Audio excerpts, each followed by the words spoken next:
Around 80% of marketers are running their own agency pitches, but many say finding the right creative partner is harder than ever in a crowded, shifting market. Let's head to Sydney. We're joined by Darren Woolley, Global CEO of Trinity P3. Darren, why are so many marketers choosing to now run their own pitches?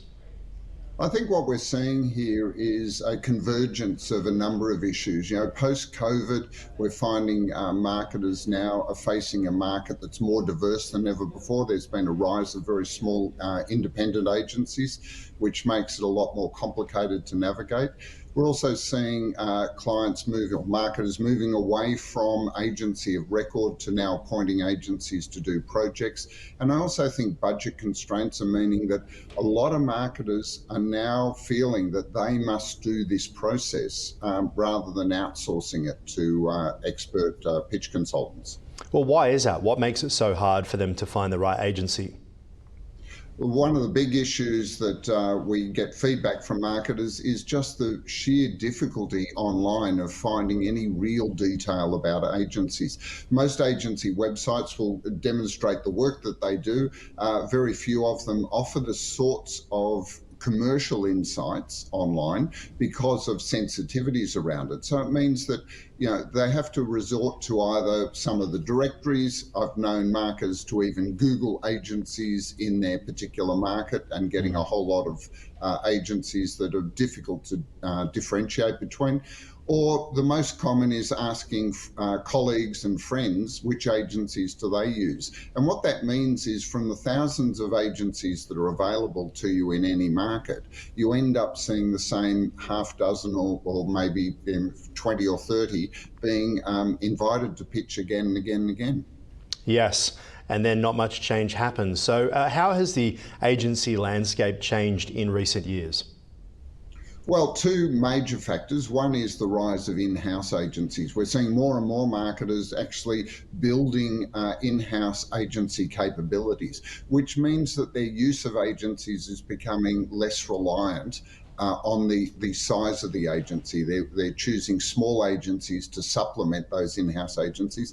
Then the second is this rise of the indies. Since COVID, we've seen a lot of the major holding company network agencies lose senior staff who have gone out and set up their own independent agency, and that's created a much more complex and diverse marketplace, which for the smart marketers, they're actually tapping into that and finding and the best fit agency.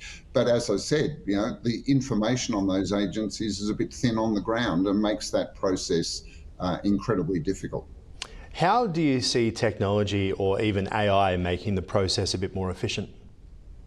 Well, it's a good point. We've been doing research for the state of the pitch, it's called, for the last 3 years in Australia. That's now rolled out with our partner Haymarket to the US, Canada and Germany and soon to go to Southeast Asia. And what that's showing is that AI particularly is having an impact on the way agencies are not only doing business, but the way that they're winning business.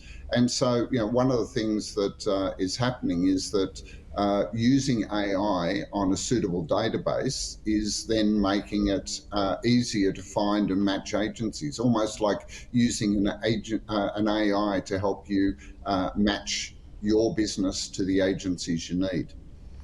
And what role does data play in evaluating agency performance? Well, increasingly important, except that it's that very data that is very hard to find. We've built our own database over the last almost 20 years of agencies in the marketplace, and that contains a lot of confidential or sensitive commercial information that's not widely available. Otherwise, it's incredibly difficult, and that's why we're seeing some marketers go to open tender, where they basically invite every agency that wants to actually make a submission, and in this way they start to build their own knowledge of the marketplace. The problem with that is it's incredibly labour intensive and disruptive.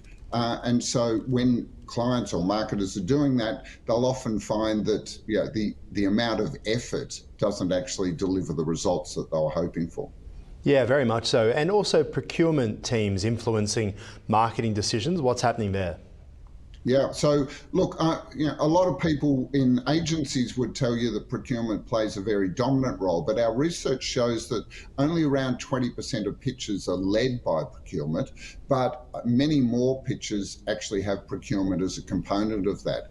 And of course, the procurement role is to make sure that they get the best deal possible. So one of the things that's happening is a bit of a disconnect. Marketers will choose the agencies they want, and then procurement will come in to make sure they get the best deal possible. Yeah. So it's almost like, yes, I want to engage with you. And then the next thing is, but how cheap can you do it for me?